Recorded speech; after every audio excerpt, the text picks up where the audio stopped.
Howdy there. I've heard some commotion on the rail yard about a rock slide last night. That could be really bad.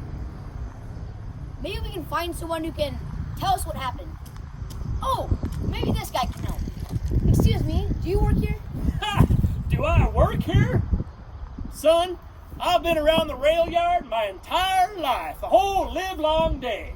In fact, I don't even work on the trains, I drive them. The name's Track. And I'm an engineer on the railroad here. Hi, I'm Matt. Wow, an engineer with a name like Track? You must really love trains. Boy, when you've been around trains as long as I have, they become a part of you. That's deep. But maybe you can help us. You see, my friends and I heard something about a rock slide. Oh, you heard right. Last night, some big boulders fell down the mountain, and now they're stuck on the track, and we got to get them cleared away. Wow, that could really cause some problems. Yeah, it totally can. So it's a good thing because my crew and I, we were going to be bringing an engine down the mountain this morning. But it's a good thing I'm here because I got to clear the track now. You really think you're strong enough to lift a massive boulder? I don't think so. I know so. Okay, why don't you warm up on that rock over there? Oh, that one? Easy peasy. Come on over. All right. Now, you might want to step back and watch yourself, just in case this thing goes a-flying, right? All right, here we go.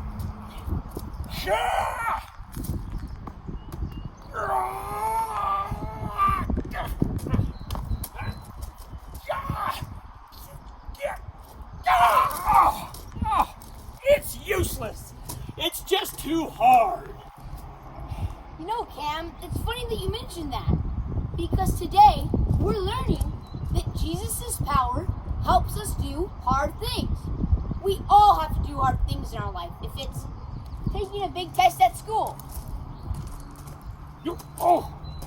standing up to a bully, being there for a sick family member, or having to say goodbye to a friend who moves away. What are you doing? I thought we already established I'm not that strong. None of us are strong enough to tackle all that tough stuff on our own, but we have a friend who is. Jesus. Jesus is powerful in every way. He can handle anything. Things that are hard for us inside, too. So, even though this may be hard, Jesus is there to share the load. Huh. Wow. This Jesus guy sounds like a really good friend to have around. Well, I'll tell you what. I need to get going and clear the boulders off this track. Maybe Jesus can help me come up with some right ideas about how to do it. Tell you what. As soon as my friends and I are done here, I'll come see if we can figure it out together. All right. Sounds good. Bye now, everyone. Look, it's Short Street. Isn't that the street we're trying to find? No. According to Acts chapter 9, the Bible specifically says that Saul was staying on Straight Street. Oh, not Short Street, Straight Street. So why don't you read what the Bible has to say? Okay. This is Acts chapter 9. All this time, Saul was breathing down the necks of the master's disciples out for the kill. He went to the chief priest and got arrest warrants to take to the meeting places in Damascus, so that if he found anyone there belonging to the way, whether men or women, he could arrest them and bring them to Jerusalem. He set off. When he got to the outskirts of Damascus, he was suddenly dazed by a blinding flash of light. As he fell to the ground, he heard a voice, "Saul, Saul, why are you out to get me?" He said, "Who are you, Master?" "I am Jesus, the one you're hunting down. I want you to get up and enter the city. In the city, you'll be told what to do next." His companions stood there dumbstruck. They could hear the sound, but they couldn't see anyone. While Saul, picking himself up off the ground, found himself stone blind. They had to take him by the hand and lead him into Damascus. He continued to be blind for 3 days. He didn't eat or drink anything. There was a disciple in Damascus by the name of Ananias. The master spoke to him in a vision. "Ananias." "Yes, master," he answered. "Get up and go over to Straight Street. Ask at the house of Judas for a man from Tarsus named Saul. He has just had a dream in which he saw a man named Ananias," that's you. Sorry, I did the wrong, flipped too many pages here. He saw a man named Ananias enter the house and lay hands on him so he could see again. Ananias protested, "Master, you can't be serious. Everybody's talking about this man and the terrible things he's been doing, his reign of terror against your people in Jerusalem. And now he's shown up here with papers from the chief priest that give him license to do the same to us." But the master said, "Don't argue. Go.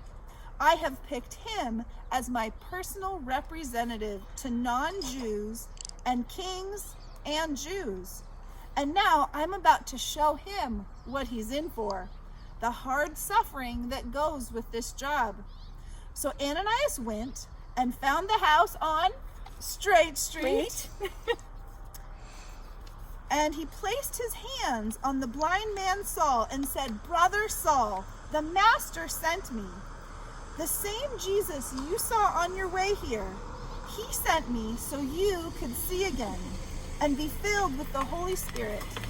No sooner were the words out of his mouth than something like scales fell from Saul's eyes. He could see again. He got to his feet, was baptized, and sat down with them to a hearty meal. Wow. The Lord appeared to Ananias. That was a hard thing he asked Ananias to do. Ananias was scared. And Saul was not a nice person, at least the Saul that we meet here. But you know what?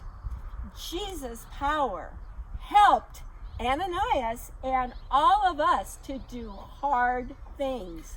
Trust Jesus. So today, when you come to Vacation Bible School, we're going to ask you a question.